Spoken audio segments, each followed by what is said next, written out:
स्वागत है आपका YouTube channel young India study centre में। चलिए मैं आपके फिर सामाजिक विज्ञान यानी सोशल साइंस एसएसटी के लेकर मैं फिर से आपसे के लिए हाजिर हूँ। इससे पहले साइंस नहीं देखे हैं तो जाइए प्ले स्टोर में, ठीक है, प्ले लिस्ट में जाइए और उसको अच्छे तरह से देख लीजिए, ठीक है। तो आज का ये पहला प्रश्न ये रहा, देखिए प्रश्न बहुत इंपॉर्टेंट एग्जाम बिहार बोर्ड के लिए, ठीक है ना। किस बोर्ड के लिए?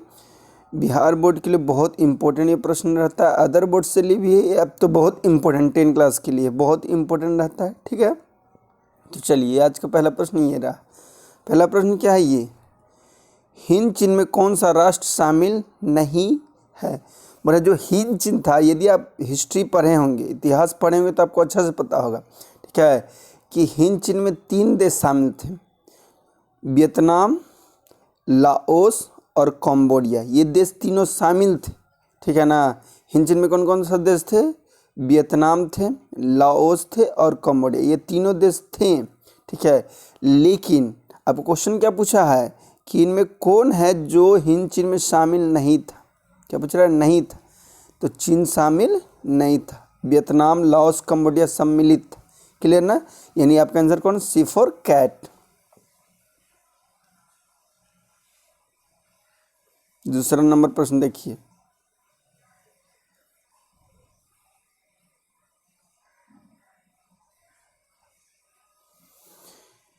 वियना कांग्रेस कब हुआ था? बोला जो वियना कांग्रेस के जो सम्मेलन हुई थी वो कब हुई थी, ठीक है। वियना कांग्रेस के सम्मेलन कब हुई थी ये बताना। तो कब हुई है? 1815, यानी A for Apple. Vienna Congress कब हुआ था? 1815 ईस्वी में हुआ था। क्लियर ना? चलिए नेक्स्ट क्वेश्चन,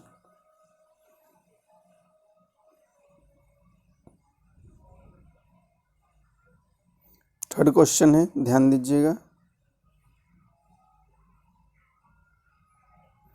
ये रहा आपकी स्क्रीन पे।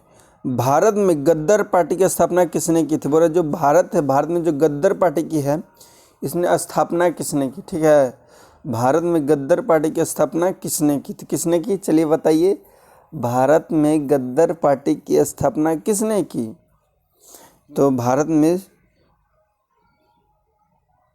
सोहन सिंह भाखना। किसने भारत में गद्दार पार्टी की स्थापना किसने की? सोहन सिंह भाखना की है, ठीक है। कौन की है? सोहन सिंह भाखना, ठीक है। भारत में गद्दार पार्टी की स्थापना सोहन सिंह भाखना किए हैं। कब किए थे? तो 1913 ईस्वी में। ये भी याद रखिएगा, ठीक है ना। आपको पूछता है कि भारत में गद्दार पार्टी की स्थापना कब हुई, तो 1913 ईस्वी में। किसने किया? सोहन सिंह भाखना किए थे। क्लियर? चलिए नेक्स्ट क्वेश्चन, फोर्थ नंबर ये रहा।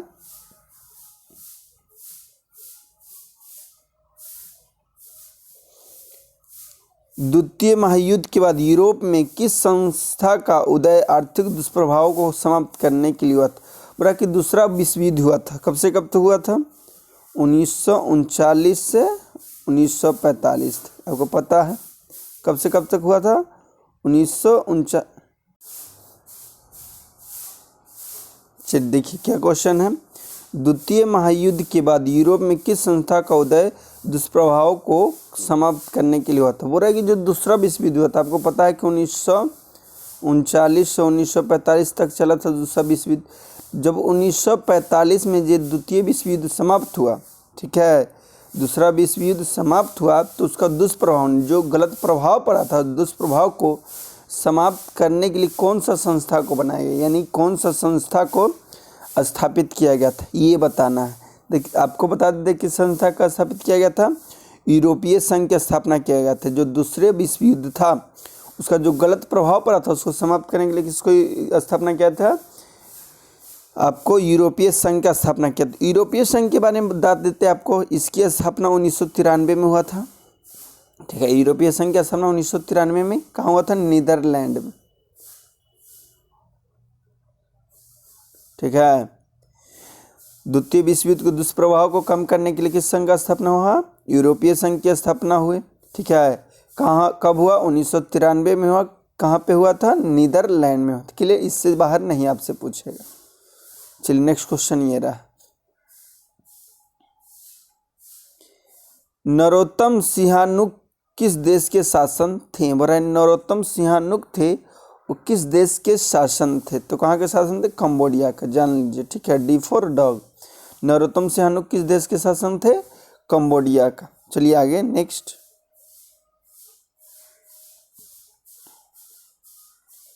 वाष्प चालित इंजन का आविष्कार किसने किया था? जो है वाष्प से चलने वाली जो इंजन होती है, वाष्प से चलने वाली जो इंजन होती है उसकी आविष्कार किसने किया था? जेम्स वाट किए थे। कौन किए थे? जेम्स वाट साहब किए थे। ठीक है, कब किए थे? 1825 ईस्वी में। क्लियर ना?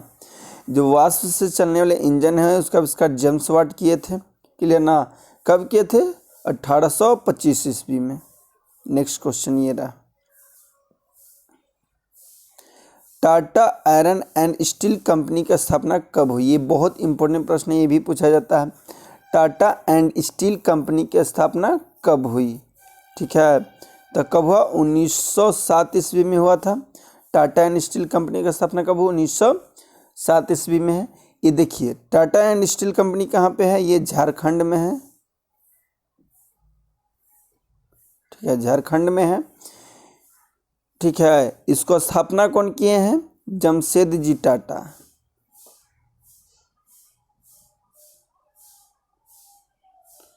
जान गए टाटा एंड स्टील कंपनी का 1905 ईस्वी में स्थापित हुआ था। कहाँ? झारखंड। ठीक है, झारखंड के जमशेदपुर में। ठीक है, इसको स्थापना करने वाला कौन? जमशेद जी टाटा। क्लियर ना?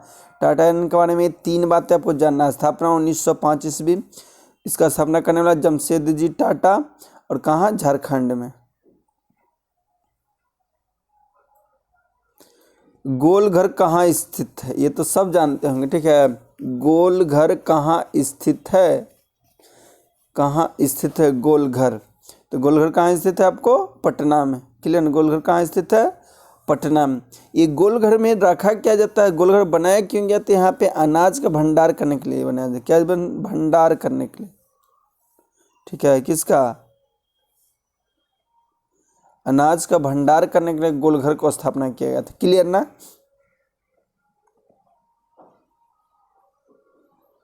चलिए रहा प्रश्न 9 नंबर, किस अमेरिकी राष्ट्रपति ने न्यू डील लागू की थी? ठीक है, बोला कौन सा अमेरिका राष्ट्रपति से क्या लागू किया? न्यू डील लागू किए थे। ठीक है, क्या लागू किए हैं? न्यू डील लागू किए थे। ठीक है, ये एक रूल होता है। ठीक है, न्यू डील क्या है? न्यू डील क्या है? ये अर्थव्यवस्था को सुधारने के लिए होता है। क्या होता है? अर्थव्यवस्था को सुधारने के लिए लागू है। ठीक है, जो नियम है क्या है? अर्थव्यवस्था में सुधार करने के लिए। ये जो रूल होता है क्या होता है? अर्थव्यवस्था को सुधारने के लिए बनाया जाता है। क्लियर ना? तो ही पूछ रहा है कि जो न्यू डी है ये लागू किसने किए हैं, ये बताना है आपको। तो कौन किए हैं आपको? एफ.डी. रूजवेल्ट। ठीक है, कौन किए हैं? एफ.डी. रूजवेल्ट। क्लियर? नेपोलियन संहिता किस वर्ष लागू किया गया था? ये भी बहुत इंपॉर्टेंट है, 10 क्लास के भी आई है। ठीक है, और जो नेपोलियन संहिता है वो कब लागू आपको किया गया था? नेपोलियन संहिता कब लागू किया गया था? तो आपको किया गया था 1804 ईस्वी में। क्लियर ना? नेपोलियन संहिता कब लागू किया था? 1804 ईस्वी। क्लियर?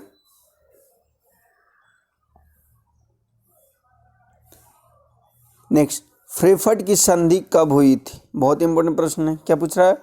फ्रेफर्ट की संधि कब हुई थी? तो कब हुई थी?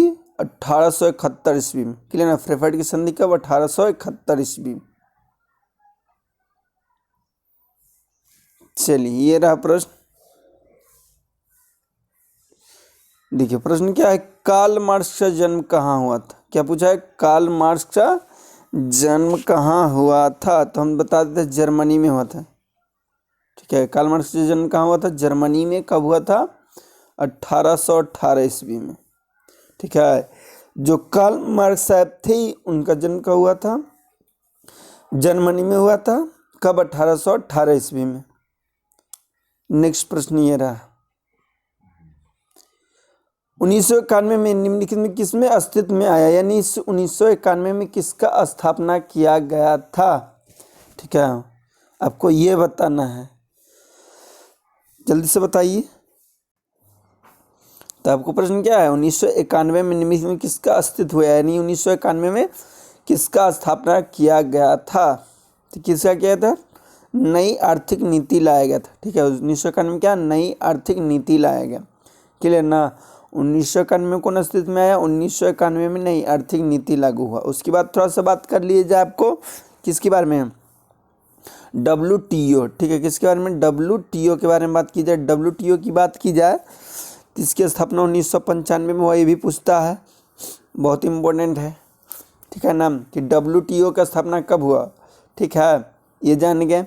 अब जानते हैं थोड़ा सा ये जान, इसका भी मुख्यालय कहाँ है, जिनेवा है। कहाँ मुख्यालय है, जिनेवा। WTO का मुख्यालय जिनेवा। ठीक है, WTO से ये 2 बातें से ज़्यादा नहीं पूछेगा। W की स्थापना बात की जाए तो 1995, कहाँ, तो जिनेवा में। क्लियर। ठीक है, आगे बढ़े। नेक्स्ट थोड़ा सा गेट के बारे में बात की जाए तो इसका भी मुख्यालय जिनेवा है।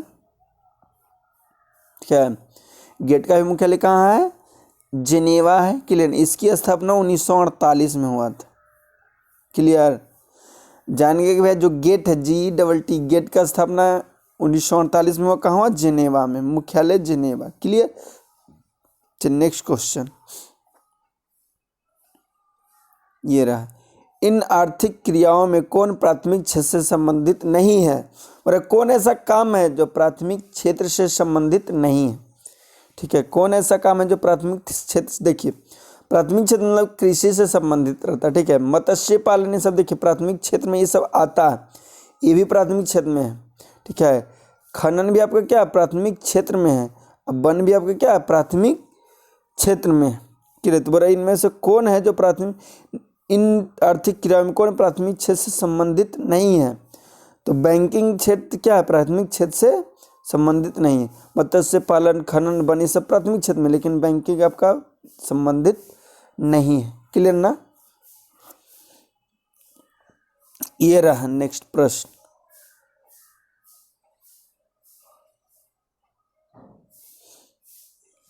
ध्यान दीजिएगा, नीचे चला जाएगा, इसका ऑप्शन मैं बता दूंगा ऊपर में। ठीक है, जमशेद जमशेदपुर, दुर्गापुर, बुरा जमशेदपुर, दुर्गापुर, भिलाई, सलेम किस उद्योग का केंद्र है।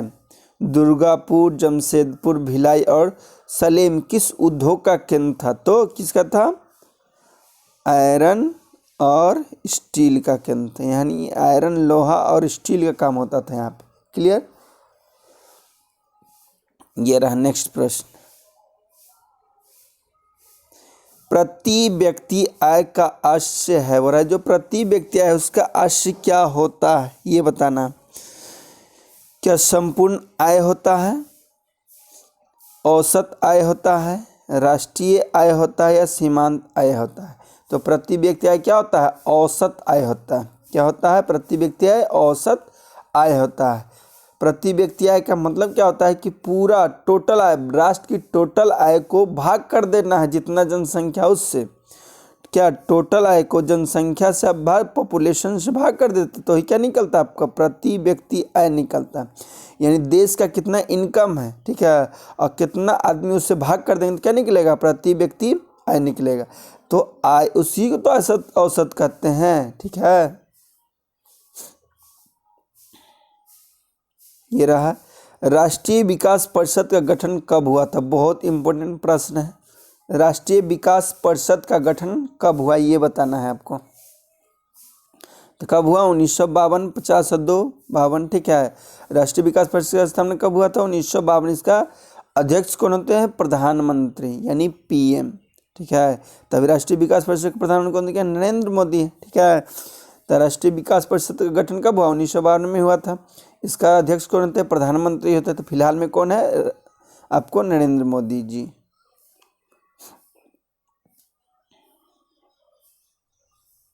देखिए पूछा आपको क्या, बहुत ही बंगाल की मुद्रा क्या, यानी वहाँ कौन सा करेंसी, कौन सा पैसा चलता है बंगाल का। ठीक है, तो क्या, टका। बंगाल की मुद्रा क्या है, टका। क्लियर, बंगाल की मुद्रा टका।